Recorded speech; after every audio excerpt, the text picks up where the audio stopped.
আমাদের জনাব আলতাফ সাহেব, আমাকে তিনি সন্তান তুল্য মনে করেন, তবে কানে কানে বললেও আমি এটা আর কি ঘোষণা না দিয়ে থাকতে পারলাম না। খালি বললেন যে 1.5 কোটি টাকা দিব ইনশাল্লাহ। আলহামদুলিল্লাহ, আলহামদুলিল্লাহ, বারাকাল্লাহ ফিকুম। কালোর জন্য দোয়া করবেন, আল্লাহ যেন তাকে হায়াতে তৈয়বা দান করেন, আমিন। আল্লাহ যেন তার পরিবারকে হেফাজত করেন, আমিন।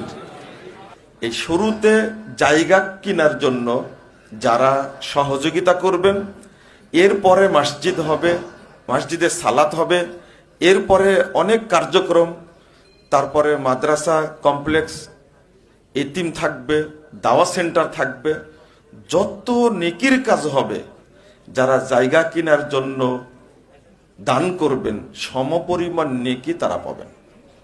মসজিদ আল্লাহর ঘরে ফজিলত বর্ণিত হয়েছে, কেউ যদি এক মুঠো বালিও দেয় মসজিদের জন্য, রাসূলুল্লাহ সাল্লাল্লাহু আলাইহি সাল্লাম বলছেন তার জন্য স্পেশাল জান্নাতে একটা ঘর তৈরি করবেন, আল্লাহ ঘর তৈরি করবেন।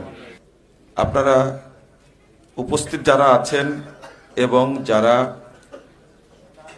ভাই ও বোনেরা যারা দেশে আছেন এবং দেশের বাহিরে যারা আছেন আমাদের আলোচনা শুনতে পাচ্ছেন, তাদের সকলের উদ্দেশ্যে বলছি, এই মসজিদ আমরা, এই প্রকল্প আমরা আল্লাহর সাহায্য নিয়েই বাস্তবায়ন করব ইনশাআল্লাহ। আপনারা সর্বাত্মক সহযোগিতা করবেন এই আহ্বান জানাচ্ছি। আমরা আপাতত অনেকটাই একটা জায়গা নির্ধারণ করে ফেলেছি। আমরা আমাদের সাধ্য অনুযায়ী চেষ্টা করছি, সেই সংবাদটা আপনাদেরকে দেব।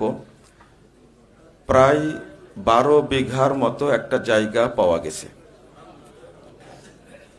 যে প্রজেক্টটা আপনারা অল্পতেই দেখলেন, এটা বাস্তবায়ন করার জন্য 10 বিঘা হলেই সম্ভব হবে আশা করা যায় ইনশাল্লাহ।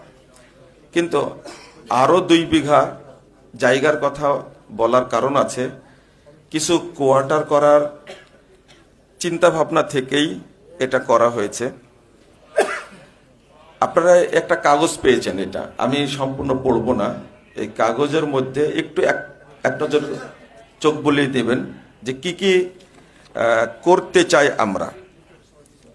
এখানে মসজিদের ফজিলত সম্পর্কে আমরা সবাই জানি, এখন এটা বাস্তবায়ন করার একটা প্রক্রিয়া শুরু করতে হবে। 1 নম্বর, আপনাদের জ্ঞাতার্থে বলি, 1 বিঘা জায়গার দাম পড়বে